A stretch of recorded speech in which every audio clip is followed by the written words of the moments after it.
हाय दोस्तों, आज हम आप लोगों को फैब्रिक स्पायरलिटी या फैब्रिक स्क्यूनेस के बारे में बताएंगे। स्टैंडर्ड नेम आपका होता है, आप देख लीजिए, ATCC 179।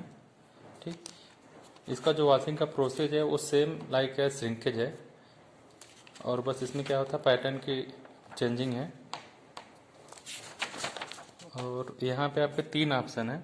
Option 1 diagonal line, option 2 offset mark, option 3 T scale. ठीक, तो आज हम आप लोगों को बताएंगे डायगोनल लाइन और टी स्केल का। अगर एप्लीकेबिलिटी की बात की जाए तो ये ट्विल फैब्रिक में एप्लीकेबिलिटी है, चाहे वो राइट हैंड ट्विल हो चाहे लेफ्ट हैंड, और निट के किसी भी फैब्रिक में इसको यूज किया जाता है। तो चलो हम आपको सैम्पलिंग करके दिखाते हैं। ये आपका टी स्केल हो गया। इसमें पहले हम टी स्केल की मार्किंग करेंगे और इसी फैब्रिक में हम लोग बेंच मार्क करेंगे उसका आपके टेम्पलेट से, जो ऑप्शन फर्स्ट था। ठीक ना, तो सबसे पहले हम लोग आपका टी स्केल से मार्किंग करेंगे।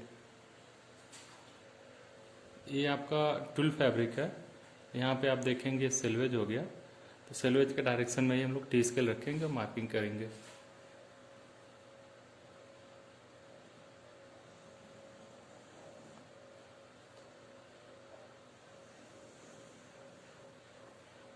इसमें मार्किंग में बस एक चीज़ का आपको ध्यान देना है, जो मेजर है यहाँ से यहाँ तक का जो लेंथ है उसको आपको मेजर करना है कितना आप लिए हैं।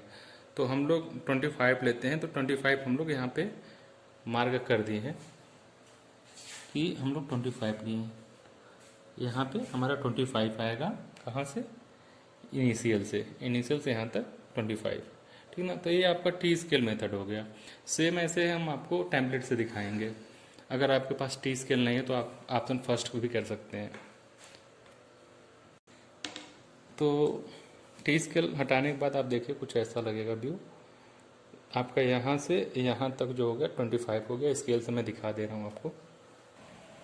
देखिए आप यहाँ से यहाँ तक 25 है। ये कांस्टेंट नहीं है, आप कुछ भी ले सकते हो, 30 भी ले सकते हो, 50 भी ले सकते हो, बट हम लोग 25 लिए हैं इनिशियल, वो आपको दिखा रहे हैं।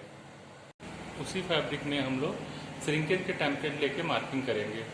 उससे भी आपका स्क्यूनेस निकलता है, लेकिन ज़्यादातर इंडस्ट्री आपका टी स्केल यूज करती है। ठीक, तो सेम जैसे श्रिंकेज का मार्किंग करते हैं ऐसे इस फैब्रिक में मार्किंग करेंगे और वॉशिंग करेंगे।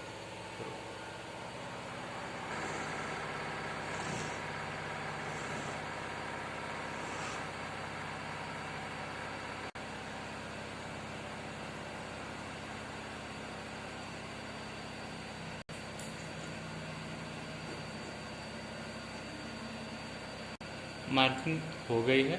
हमने कॉर्नर पे आइडेंटिफिकेशन के लिए just as per the standard ABCD लिख दिया है, A, B, C और D। तो एक ही फैब्रिक में मैंने 2 टाइप से स्क्यूनेस निकालने की कोशिश कर रहा हूँ, देख रहा हूँ दोनों में क्या डिफरेंट हो रहा है, स्क्वायर मेथड ठीक और टी स्केल मेथड। एक ही फैब्रिक में देखिए हम लोग दोनों बेंच मार्क कर लिए हैं।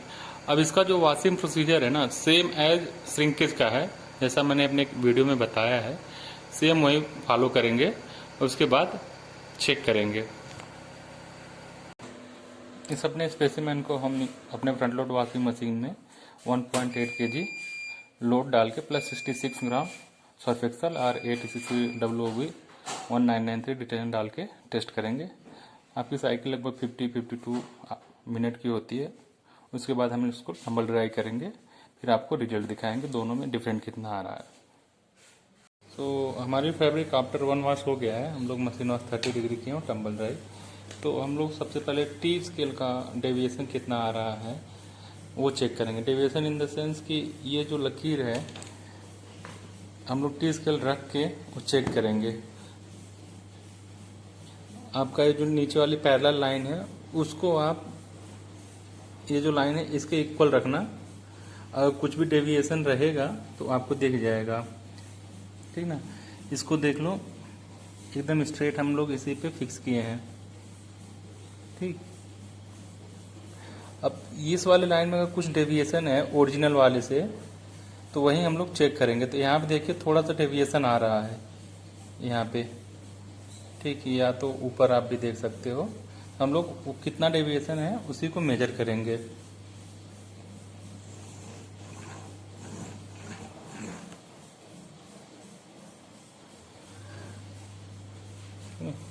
अब आप देखिए, हम लोग फिर से इसी पे एक लाइन खींचे हैं पैरेलल। अब यहाँ पे ये तो हमारा ओरिजिनल था, आफ्टर टेस्टिंग कितना डेविएशन हो गया राइट हैंड साइड में, वही चेक करेंगे स्केल से। तो ये अराउंड आपका 0.8 आ रहा है। तो आप यहाँ ध्यान से देखिए 0.8 सेंटीमीटर या 8 mm आपका डेविएशन आ रहा है, ठीक ना। तो इसका फार्मूला जो होता है निकालने का वो मैं आपको दिखा रहा हूँ। वहाँ की चले हमने वहाँ दिखाया कि 0.8 सेंटीमीटर का डेविएशन आया था।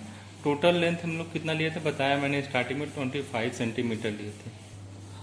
सॉरी, वो जो हम लोग स्टार्टिंग में इनिशियल लेंथ लिए थे उसको भी मेजर करना पड़ेगा आपको। ये आपका आ रहा है, पहले तो हम लोग 25 लिए थे, आफ्टर 1 वॉश हम तो आपका जो लेंथ देखो यहाँ पे ध्यान से 23.8 आ रहा है। तो आपको दो वैल्यू मिल गई। फर्स्ट यहाँ पे डिस्प्लेसमेंट कितना हो रहा है, सॉरी कॉल आ गई थी। तो आपको यहाँ पे देखिए दो वैल्यू मिला। पहला डिस्प्लेसमेंट कितना हो रहा था ओरिजिनल प्लेस से, ये मिल गया 0.8 सेंटीमीटर।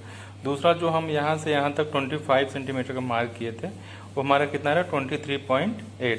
तो चलो हम इसका निकालते हैं आपका कितना स्क्यूनेस आया है। जैसा मैं बता रहा था कि डेविएशन आपको मिला 0.8 सेंटीमीटर और 8 mm, ठीक ना। आपका लेंथ इन सेंटीमीटर में लिखना है आफ्टर वॉश। अगर आप एक वॉश कर रहे हैं तो उसके बाद टेस्टिंग दिखाना चाहते हैं दिखाइए, 2 वॉश 3 वॉश जो भी है। हमारा कितना आया था 23.8, कितना है 100। अब इसका कैलकुलेशन करते हैं। तो हमारा डेविएशन कितना आया था 0.8, ये डिवाइड बाई कितना आया आफ्टर 23.8 इंटू परसेंट निकाल देंगे, आपका आया 3.36 स्क्यूनेस। तो आफ्टर 1 वॉश आपका स्क्यूनेस आया 3.36। अब आप अपने रिक्वायरमेंट से इसको देख लेना पास हो रहा है फेल। तो ऐसे हम चलेंगे अब नेक्स्ट स्क्वायर मेथड में। स्क्वायर मेथड के लिए आपका एक फार्मूला दिया गया है AC minus BD into 2 divide by AC plus BD into 100। Simple है आपके लिए, मैं दिखा देता हूँ। जैसे मैंने स्टार्टिंग बताया था, मैंने मेंशन किया है A B C D।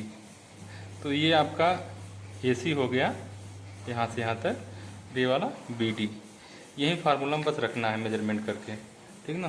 तो मैं स्केल से इसको मेजर करता हूँ। मैंने यहाँ पे डॉट लिया था कि यहाँ पे वो जितना आता है मैं लिखता हूँ, से यहाँ तक लेता हूँ। ये आया है आपका 33 सेंटीमीटर, ठीक ना। 33 सेंटीमीटर 22.9 सेंटीमीटर। तो मैं इसको 22.9 सेंटीमीटर लेता हूँ। सॉरी, इसका आ रहा है 33 सेंटीमीटर और 32.9। तो इसी तरीके से मैं आपका BD भी लूँगा, एक पॉइंट से दूसरे पॉइंट चेक करूँगा। ये आपका आ रहा 34.2 एंड 34.1। तो पहला आपका AC आया, AC कितना था 33, एक दूसरा आया 32.9, 2 रीडिंग आया था AC का, ठीक। BD का है 34.2, एक और रीडिंग आया 34.1। तो हम कोई भी कंसीडर कर लेंगे। चलो हम लोग रीडिंग रखते हैं, लेसर वाला ही लेते हैं। लेसर के AC आया था आपका 32.9। ये फार्मूला में अप्लाई करते हैं। 32.9 माइनस BD कितना है 34.1, कोष्टक बंद, 2 से मल्टीप्लाई डिवाइड बाई AC का मान फिर रखेंगे 32.9 प्लस 34.1, टोटल के परसेंटेज 100, ठीक। तो हम कैलसी की हेल्प से निकाल कर आपको दिखा रहे हैं। तो आफ्टर कैलकुलेशन आपका आया -3.58%। माइनस और प्लस का यहाँ पे आप समझ लेना, माइनस मतलब होता है राइट हैंड में स्क्यू हो रहा है, ठीक।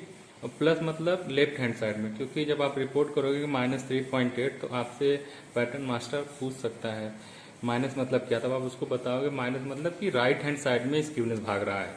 ठीक, तो एग्जाम्पल के तौर पे अब पहले मैं रिजल्ट को रिलेशन करा लेता हूँ दोनों से। पहला आपका आया था जैसे 3.36 मतलब 3.4 या 3.58, मतलब रिजल्ट आपका मैच कर रहा है दोनों स्टैंडर्ड से, चाहे आप स्क्वायर करें। टी स्केल फार्मूला था ये यूज किए हैं तो 3.36 आया है, ठीक ना, 3.36। ठीक, सेम वैसे आप देखेंगे स्क्वायर वाला 3.58, मतलब रिजल्ट आपका ऑलमोस्ट सेम है। ठीक, स्क्वायर वाले में एक बेनिफिट आपको ये है कि आप इसके साथ साथ श्रिंकेज का भी रिजल्ट दे सकते हो, ये बेस्ट है। टी स्केल में आपको, टी स्केल वाले में आपको प्लस माइनस डिनोट नहीं करता है, तो लेकिन आप एक चीज़ से बता सकते हैं कि राइट हैंड भाग रहा है लेफ्ट हैंड, इसमें सबसे इजी रहता है। आप देखेंगे कि हमारा ओरिजिनल लाइन थी जो पैरेलल लाइन गई थी, ठीक, आफ्टर वन वास ये किधर भागी है, आपके राइट हैंड में भाग रही है। ठीक, तो इसमें इजी आप बोल सकते हैं कि राइट हैंड में ट्विस्ट हो रहा है। होप आप लोगों को वीडियो अच्छी लगी होगी और समझ आया होगा। अगर कुछ भी क्लैरिफिकेशन चाहिए तो आप मुझे बेहिचक मैसेज करना, मैं आपको रिप्लाई करूँगा। Thank you for the watching.